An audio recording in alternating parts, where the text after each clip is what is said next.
Bismillahirrahmanirrahim. Assalamualaikum warahmatullahi wabarakatuh. Alhamdulillahi rabbil alamin. Wal 'aqibatu lil muttaqin wa la 'udwana illa 'alal zalimin.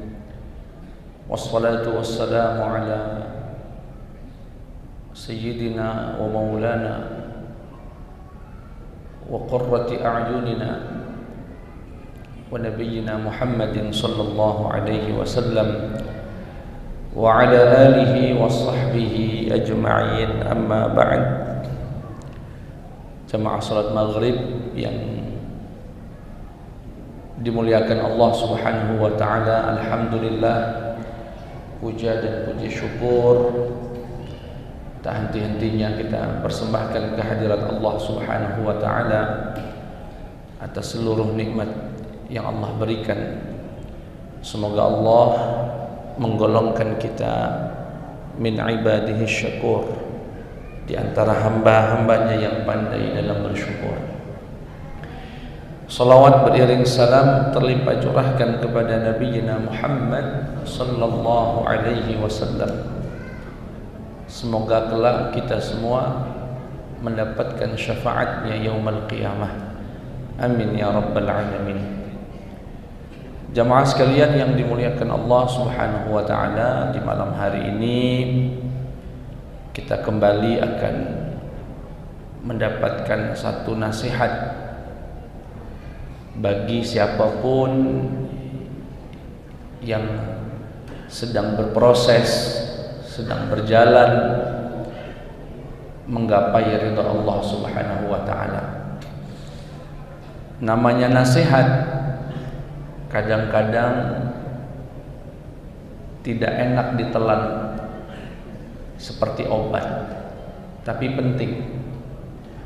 Maka apa yang akan kami uraikan pada malam hari ini mungkin untuk sebagian dari kita sulit untuk dicerna, tetapi yakinlah nasihat ini sangat penting sekali. Apa nasihatnya? Qala al-musannif rahimahullah wa nafa'ana Allah bi 'ulumihi fid dharain amin. Wal takun ayyuhal muridu hasanadh dhanni bi rabbik. Duhai muridku, duhai orang muslim yang ingin betul-betul dekat dengan Allah, menggapai ridha Allah, jadilah sosok yang selalu berprasangka baik dengan Allah. Berprasangka baik, ini bekal penting. Berprasangka bagaimana? Annahu yu'inuk wa yakfik wa yahfazuk wa yaqik wa la yakiluka ila nafsika wa la ila ahadin minal khalq. Bahwasanya Allah akan menolongmu, mencukupkan rezekimu, menjagamu, melindungimu, dan tidak membiarkanmu mengurusi urusanmu sendiri. Allah yang akan mengurusinya. Fa innahu subhanahu qad akhbara an nafsihi, karena sesungguhnya Allah telah memberitahu bahwasanya saya ini, kata Allah, 'inda dhanni 'abdi bi, bergantung prasangka hamba kepadaku. Kalau dia berprasangka baik dengan saya, dengan Allah, maka kebaikanlah yang akan dia dapat. Begitupun sebaliknya. Wa akhrij min qalbika khaufal faqri wa tawaqqu'al hajati ilan nas, dan keluarkan jauh-jauh dari hatimu rasa takut jadi orang miskin, apalagi menduga-duga kamu tidak bisa hidup tanpa bantuan orang lain. Ini terjemahnya Pak, mungkin belum bisa dicerna. Saya akan sedikit uraikan. Ada syekh bernama Ratib Nabulsi. Beliau pernah menyampaikan satu kalimat bahwasanya alam ini, manusia hari ini Pak, termasuk kita, hampir semua dari kita sedang hidup dalam suasana takut, khawatir. Yang lulus SMA dia khawatir, kira-kira orang tuanya sanggup nggak menguliahkan dia. Yang sedang kuliah juga dilanda khawatir, kira-kira bisa selesai tepat waktu atau tidak. Yang sudah selesai kuliah pun khawatir bakal dapat kerja atau tidak. Yang sudah dapat kerja pun khawatir, kira-kira kontraknya ditambah atau tidak, gajinya cukup atau tidak. Setelah dapat kerjaan, dapat gaji pun khawatir dapat jodoh atau tidak. Yang sudah dapat jodoh pun khawatir dapat keturunan atau tidak. Yang sudah dapat keturunan pun khawatir lagi, ini anak bakal jadi anak soleh atau justru menjadi anak toleh, anak susah. Yang sudah punya anak pun khawatir anaknya nanti. Jadi kita ini Pak, kalau boleh saya simpulkan, sebetulnya manusia ini hidup dari setiap fase ke fase itu hanya berpindah dari kekhawatiran yang satu ke kekhawatiran yang berikutnya, dan gak ada habisnya sampai meninggal. Sampai sudah kakek-kakek pun ada kekhawatiran cucungnya nanti. Saya, Bapak, hidup, kita semua lagi hidup dalam kekhawatiran tadi. Dan tahukah obatnya? Obat dari semua rasa takut, rasa khawatir cuma satu, Pak. Husnudzon sama Allah, berprasangka baik dengan Allah, bahwasanya Allah akan memberikan yang terbaik. Allah akan melindungi kita dari segala keburukan. Yang sedang sakit hari ini, husnudzonlah sama Allah, Allah akan berikan kesembuhan. Kalaupun tidak kunjung sembuh, husnudzonlah kepada Allah, Allah ingin membersihkan dosa, Allah ingin bersihkan kita. Orang yang punya husnudzon yang kuat dengan Allah Subhanahu wa ta'ala, artinya dia sudah punya obat penawar dari segala rasa takut dan rasa khawatiran. Ini pesan beliau, ya. Husnudzonlah kepada Allah, wahai muridku. Apalagi di ujung paragraf yang tadi kita baca, wa akhrij min qalbika khaufal faqri wa tawaqqu'al hajati ilan nas. Buang jauh-jauh dari hati itu takut atas kefakiran dan menduga kalau hidup ini tanpa manusia, tanpa bantuan manusia nggak bisa hidup. Maksudnya gimana, Pak? Kadang-kadang ada satu kondisi, kita punya kerjaan, tapi kerjaan ini harus melanggar syariat Allah. Seperti saya kasih contoh, misalnya dia bekerja di satu lembaga yang mungkin ada unsur ribanya, dan dia tidak bisa terlepas dari itu. Kalau kita nasihati misalnya, ayolah keluar, bismillah, Allah ada rezeki halal. Kalau saya keluar dari sini, saya mau cari makan dari mana lagi? Nah, kalimat itu kalimat dari mana itu, Pak? Ini yang beliau, berarti dia berprasangka buruk dengan Allah. Kalau Allah itu, kalau saya taat sama Allah, saya malah justru nggak dapat rezeki. Kira-kira bisa dipahami, Pak, ya? Makanya saya katakan, mungkin ucapan saya manis, Pak, ya, kalimatnya ini manis, tapi memang orang yang dalam posisi itu bergejolak batinnya itu. Dan saya sudah berkali-kali, ada satu kenalan, ya, koki jamaah saya, Pak, di Palembang. Koki,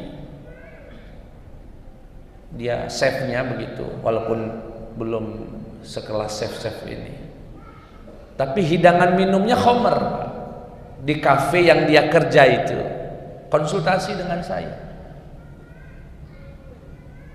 Ustaz, gimana Ustaz? Kamu bisa nggak menghindari itu? Maksudnya tidak ya nggak bisa, karena pelanggan ini rata-rata memang non muslim dan sebagian juga orang muslim. Ya sudah, kalau memang nggak bisa menghindar sama sekali, keluar. Iya Ustaz, saya sih, tapi ibu saya, orang tua saya mengatakan kalau kamu keluar dari situ kamu kerja di mana lagi.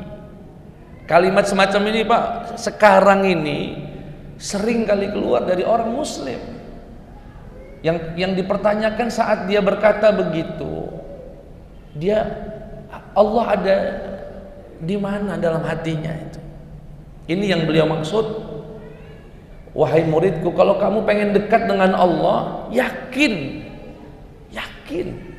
husnudzan, Allah nggak akan hinakan kita, Allah nggak akan sengsarakan kita. Jikapun ada proses kesengsaraan, bagian dari ujian untuk membuat kita lebih tinggi lagi. Memang nggak mudah Pak, tetapi yakin. Ya, ini yang poin yang ingin kami sampaikan. Kemudian beliau ingatkan lagi, wahdhar kullal hadar, hati-hati betul kata beliau, minal ihtimami bi amri rizq, jangan sampai kamu galau tentang rezeki. Wa kun wathiqan bi wa'di rabbik, yakinlah dengan janji Tuhanmu yang mengatakan di dalam Al-Quran. Ini yang berkata Allah Pak. Kalau janji yang lain-lain, apalagi politikus,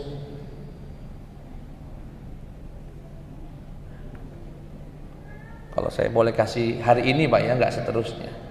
Kalau ada politik janji, pahami kebalikannya aja, biar kita nggak kecewa nantinya. Tapi kalau yang janji Allah Subhanahu, apa kata Allah? Wa ma min dabbatin illa 'ala Allahi rizquha. Tidak ada satu hewan, manusia, makhluk yang melata di bumi ini kecuali dalam tanggungan saya rizkinya itu. Wa ma min dabbatin fil ardi illa 'ala Allahi rizquha. Ya coba Bapak bayangkan Pak ya, saking makna jaminan rizki itu Pak.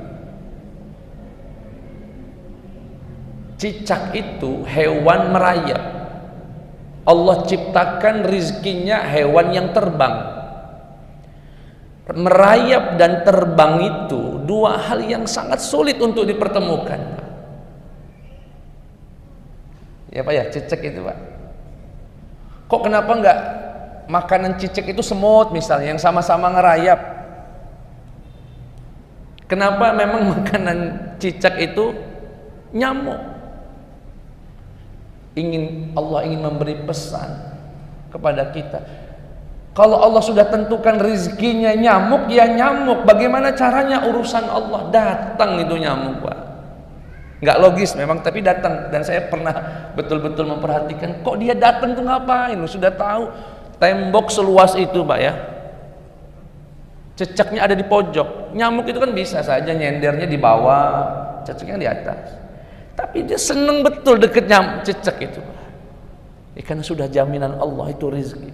Sampai jadi nyanyian kita, cicak-cicak di dinding, diam-diam. Ikan Pak, ada di dasar laut, ada di dasar sungai. Makanannya cacing, ada di bawah gunung, di bawah tanah. Nggak nyambung darat dengan laut. Tapi kalau Allah sudah tentukan itu rizkinya, ya ada saja manusia yang bergerak mencari cicak, mencari cacing, dia masukkan ke kailnya, dia masukkan ke, dimakan. Sudah. Nah, sedemikian desain Allah ngasih rizki. Masa kamu manusia nggak yakin sih? Itu yang beliau maksud. Sampai keluar kalimat, kalau nggak kerja sama dia, saya mau makan apa? Masa begitu ucapan orang mukmin? Kalau nggak kerja sama ini, saya mau makan di mana? Astagfirullah. Makanya kadang-kadang Pak, insting hewan itu bisa lebih baik daripada akal hati manusia kalau sudah rusak. Beberapa hari kemarin saya tulis di akun media sosial. Nabi Nuh itu Pak, ketika mau tenggelam, menyeru kepada binatang, ayo masuk kapal, naik kapal, biar selamat. Cuma sekali seru saja, naik itu Pak, hewan-hewan naik ke kapal perahunya Nabi Nuh, akhirnya selamat. Sedangkan Nabi Nuh 950 tahun berdakwah bersama manusia, kaumnya, nggak mau naik kapal, lebih milih tenggelam. Apa kesimpulannya Pak? Kesimpulannya terkadang insting hewan yang sehat lebih baik daripada akal manusia yang sakit. Manusia itu kalau sudah batu Pak, lebih batu dari batu. Kalau sudah jahat, sampai setan aja belajar sama dia. Ini manusia ini kecil-kecil kayak kita ini luar biasa kalau sudah melawan Tuhan. Ya, saya belum pernah dengar dalam Al-Quran setan ngaku Tuhan. Pernah Pak dengar setan? Tapi kalau manusia Pak, ada. Fir'aun, ana rabbukumul a'la, saya ini Tuhan kalian yang maha tinggi. Jadi setan saja bingung, hebat juga Fir'aun ini. Jadi kenapa beliau memberi pesan agar kita tidak risau dengan urusan rizki? Karena yang membuat kita nggak istiqomah ibadah sama Allah itu kan ya rizki itu, ya rezeki tadi. Ketemu jamaah, kok lama nggak kelihatan Pak di masjid? Iya Ustaz, kalau di Palembang lagi ada gawean Ustaz. Tapi sholat kan di masjid nggak sempat juga Ustaz. Menggelisahkan sampai dia akhirnya tidak bisa istiqomah. Sehingga awal dari nasihat ini Pak, ya jamaah sekalian yang dimuliakan Allah Subhanahu wa taala, yakinlah seyakin-yakinnya rizki sudah menjadi jaminan Allah Subhanahu wa taala. Namun agar lebih mudah untuk memahami, atau karena nanti ada pikiran liar di pikiran kita, tapi kan tetap harus kerja Ustaz, tetap sebentar. Saya nggak nyuruh Bapak besok resign semua dari kerjaan atau tutup warung semua, enggak. Bukan itu maknanya. Kita dalam akidah ahli sunnah wal jamaah, rizki itu cuma 3, tidak ada yang keempat. Disebutkan dalam hadis Nabi Muhammad SAW ketika anak Adam berkata, mali, mana harta saya, mana harta saya, mana? Allah menjawab kepada anak Adam itu, malaka min malika, kamu itu nggak punya apa-apa dari hartamu kecuali yang kamu makan jadi kotoran, yang kamu pakai jadi usang rusak, yang kamu sedekahkan kekal abadi di sisi Allah Subhanahu wa taala. Jadi dari hadis ini para ulama kita menyimpulkan rizki itu beda dengan pendapatan. Rizki itu beda dengan gaji. Rizki itu adalah apa yang kita makan dan apa yang kita pakai. Selama belum dimakan, selama belum dipakai, dan belum disedekahkan yang ketiga, maka dia bukan rezeki, meski ada di kantong-kantong Bapak, meski ada di rekening-rekening Bapak Ibu. Itu beda apa? Perbedaan antara gaji dengan rezeki. Mungkin pernah dengar kisahnya siapa yang dari Ustaz Salim Fillah, ya, yang dari Jogja. Beliau bercerita tentang ini perbedaan antara gaji dengan pendapatan dengan rezeki.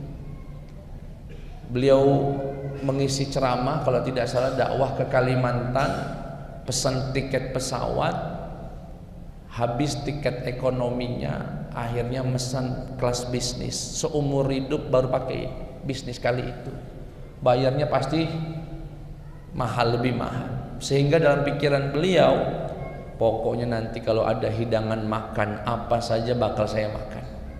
Udah bayar mahal.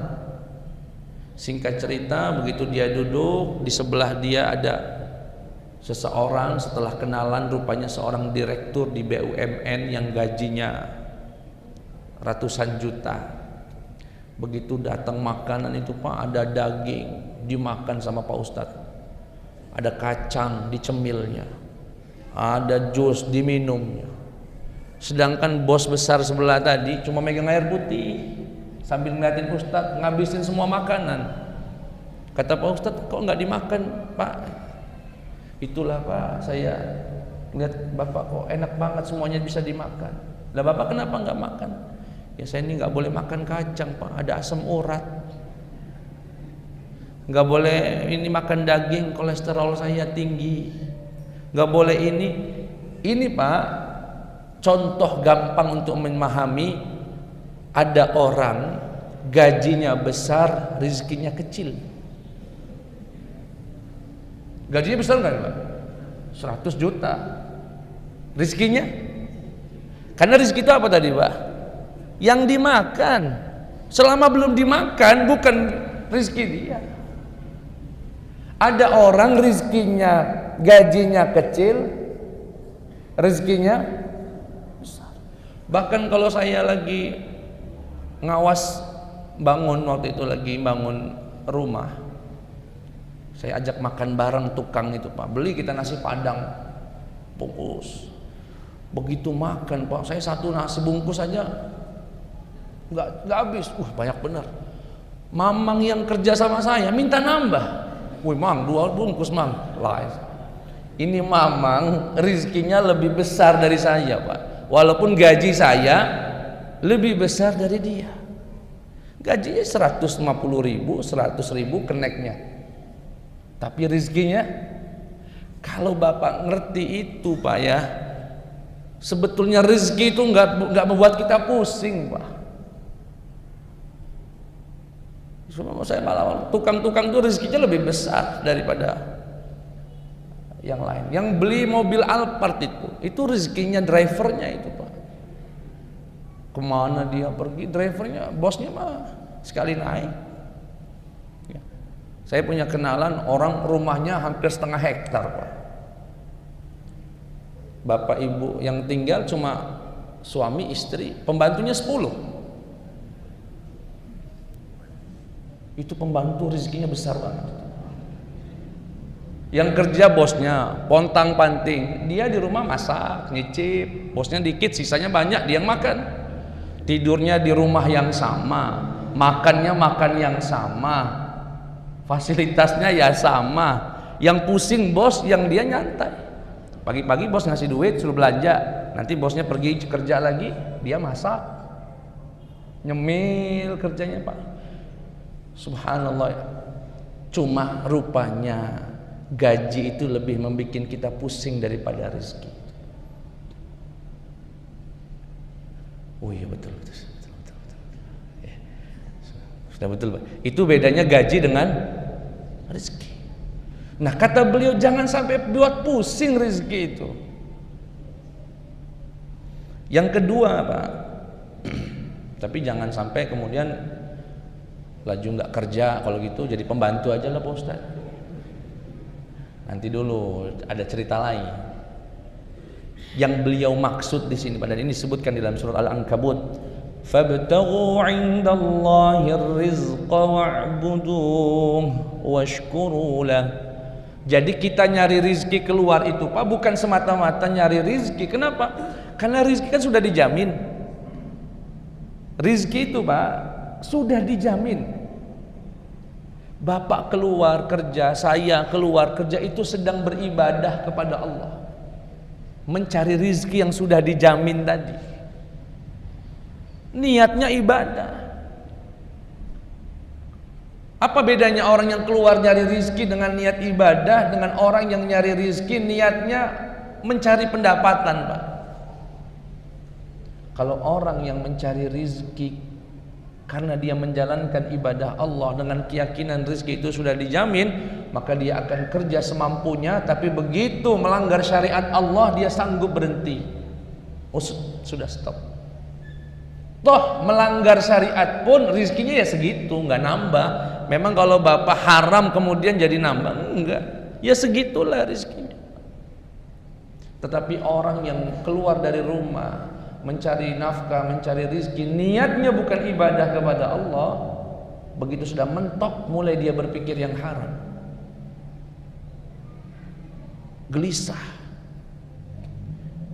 Ya, jadi di sini beliau ingatkan, amma tarahu subhanahu yarzuqul kafirin. Tidakkah kamu tidak perhatikan orang kafir yang enggak nyembah Allah itu dikasih rezekinya? Masa kamu yang nyembah Allah enggak dikasih?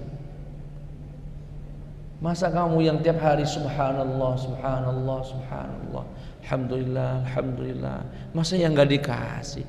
Alangkah suudzonnya kita dengan Allah Subhanahu wa taala.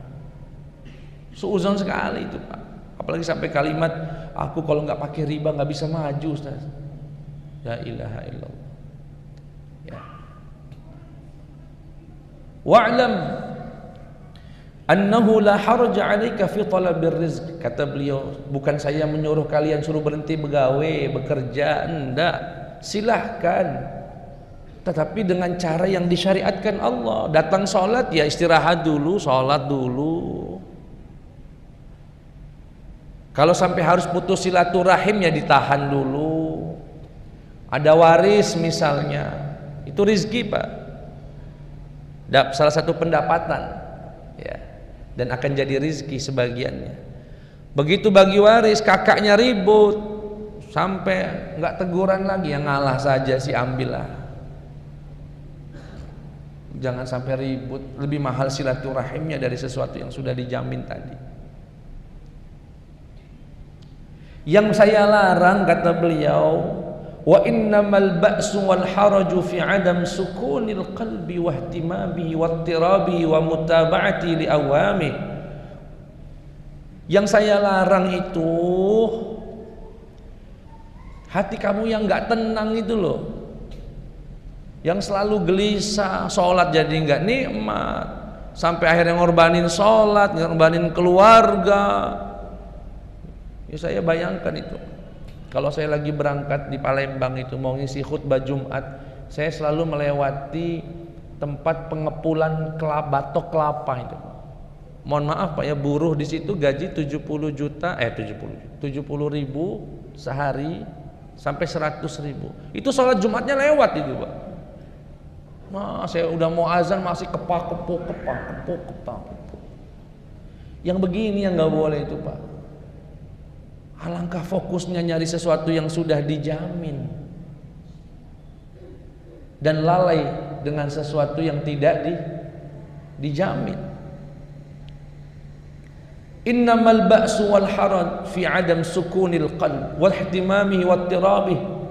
Sampai hati itu gelisah, yang gelisahnya itu akhirnya mendorong dia untuk melakukan yang haram. Contohnya apa? Ini terjadi kemarin di Palembang, nggak tahu di Lampung ada atau tidak. Ada satu TPS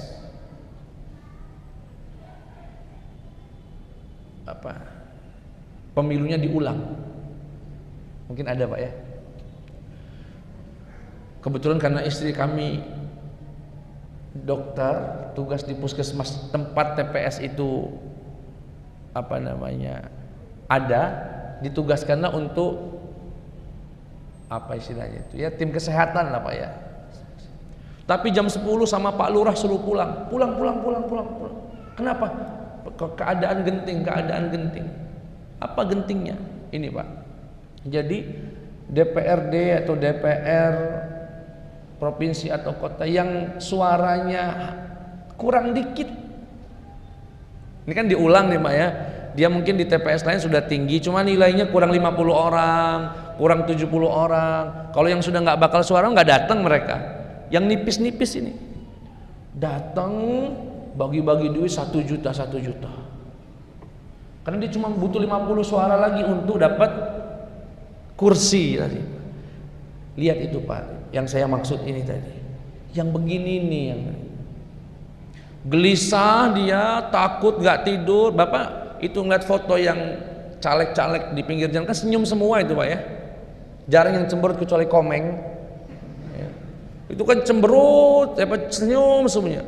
Itu senyum di luar Pak, batinnya gelisah semua itu. Kegelisahannya itu sampai membuat dia apa? Nyogok. Nah 1 juta, 700.000, 1 juta. Yang begini yang saya nggak mau, kata beliau.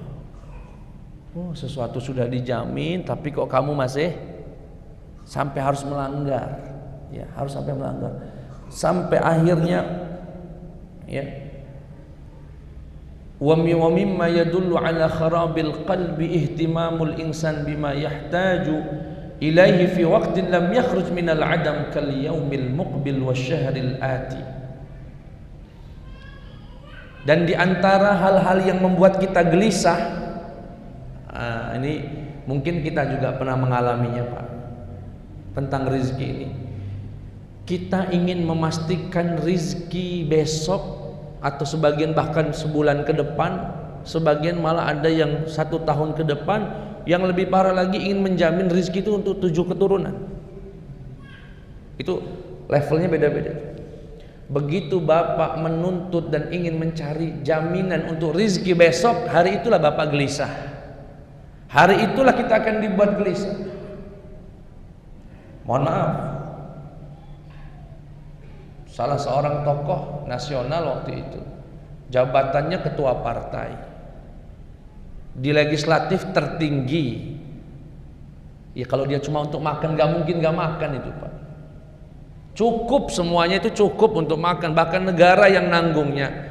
Tapi kenapa masih korupsi? Dia mikirin anak keturunannya Pak. Ini anak saya nanti harus jadi ini, anak saya.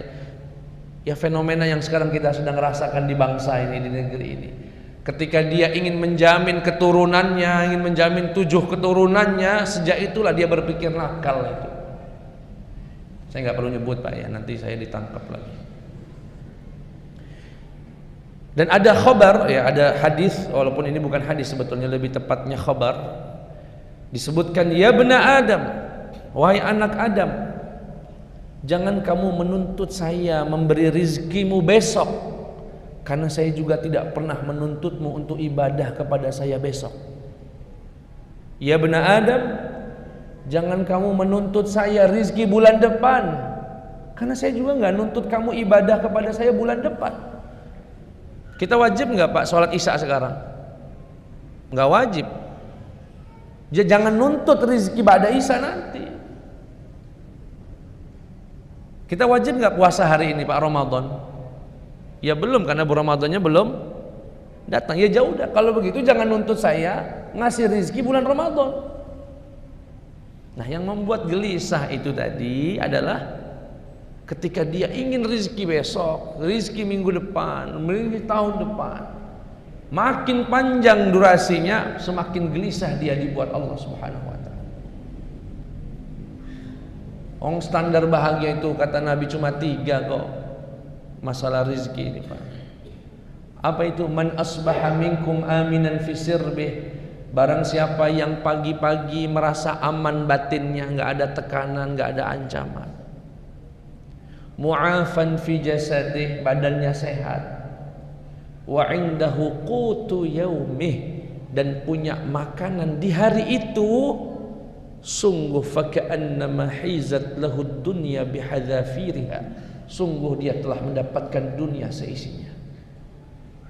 Batin tenang, badan sehat, punya makanan di hari itu.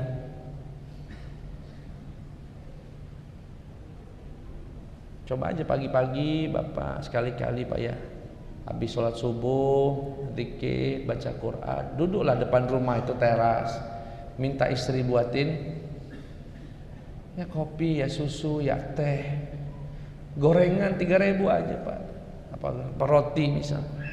Duduk gitu, batinnya tenang. Itulah dunia seisinya itu Pak. Alhamdulillah. Mahal nggak itu Pak? Enggak mahal.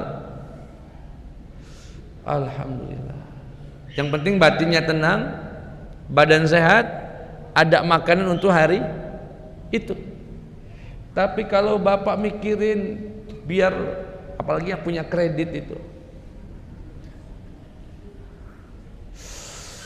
Oh ya ampun, bulan ini nak bayar 100 juta, 5 juta, 3 juta. Itu yang bikin pusing itu.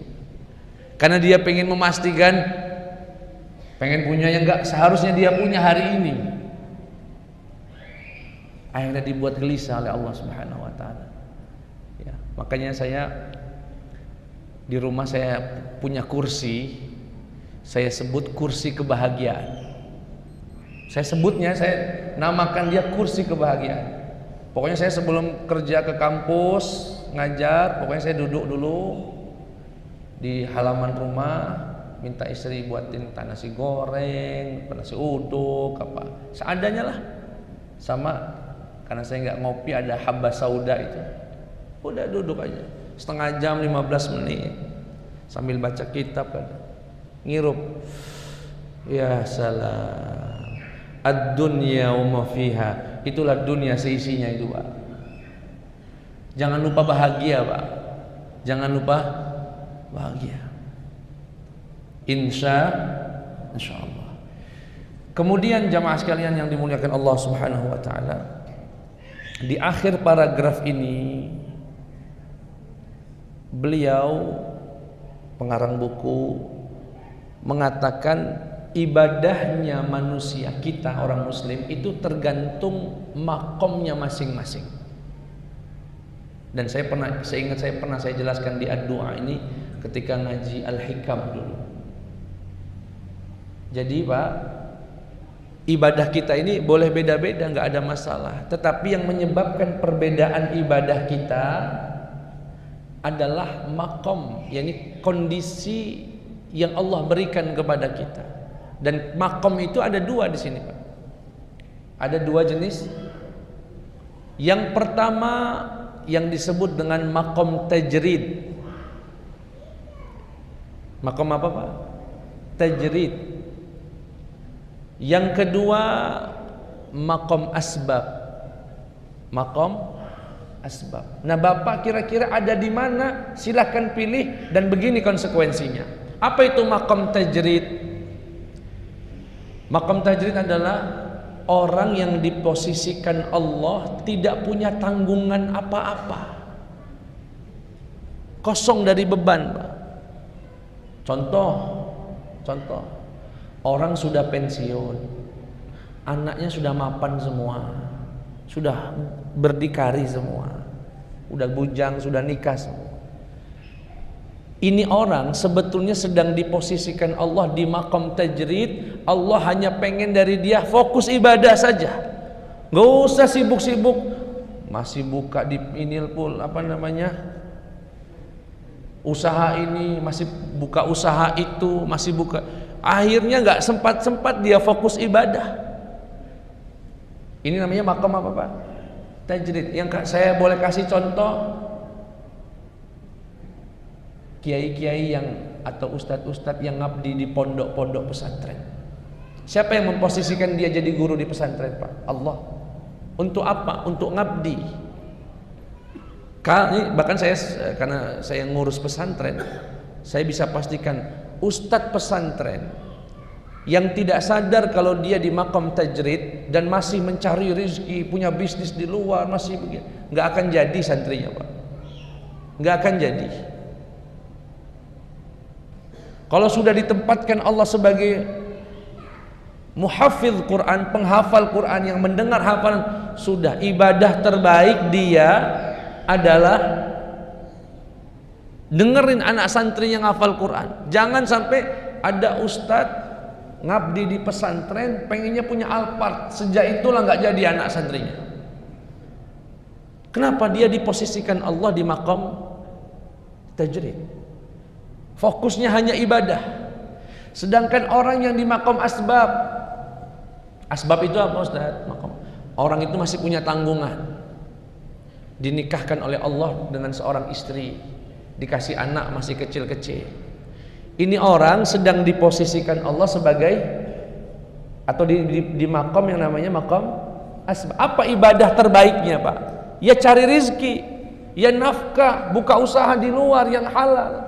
Justru kalau orang kayak gini tinggalnya di masjid 24 jam, dia sedang bermaksiat kepada Allah meski di masjid, karena makomnya dia asbab. Sampai sini paham kita? Saya kasih contoh yang paling mudah untuk dipahami. Oh sudah azan ya. Satu contoh ini, jamaah haji Pak, kan satu kloter itu Pak ya, ada jamaah haji, yang kedua ada petugas dokter. Jamaah haji itu makomnya tajrid Pak, sedangkan dokter yang mengawal jamaah haji makomnya asbab. Ibadah terbaik bagi orang yang ditajrid tadi jamaah hanyalah i'tikaf di masjid, baca Quran, sholatlah yang banyak, dan gak usah cari usaha yang lain. Sedangkan dokter itu posisi makomnya makom asbab. Ibadah terbaik dia adalah standby di stand untuk mengobati orang sakit. Justru haram bagi dia i'tikaf di masjid Pak. Dokter, tugas dari sini SK-nya dokter, ngawasin tapi sampai di sana ngoprek di Masjidil Haram, pasien datang sakit di sana nggak diurus. Ini orang sedang makomnya makom asbab. Ibadah terbaik dia adalah dengan merawat siapapun yang sakit. Sampai sini jelas Pak ya? Nah ini ada jamaah jualan, jamaah haji bawa rokok 3 karton, mau ngapain? Sekalian bisnis Ustaz. Ini yang merubah makom asbab menjadi tajrid, yang tajrid menjadi asbab. Jadi sebelum ibadah itu deteksi dulu kita itu asbab atau tajrid. Tapi ada juga yang siang-siang asbab, malamnya tajrid. Itu yang indah. Siang nyari rizki, malam dia ngaji. Paham ya Pak ya? Saya sudah disuruh tutup. Subhanakallahumma wabihamdika asyhadu an la ilaha illa anta astaghfiruka wa atubu ilaik. Wassalamualaikum warahmatullahi wabarakatuh. Saya karena mungkin ketemu lagi nanti akhir Ramadan, saya mohon maaf lahir batin dalam selama mengisi mungkin ada contoh kalimat yang tidak pas. Saya mohon maaf lahir batin, semoga kita bisa maksimal di Ramadan tahun ini. Amin ya rabbal alamin. Assalamualaikum warahmatullahi wabarakatuh.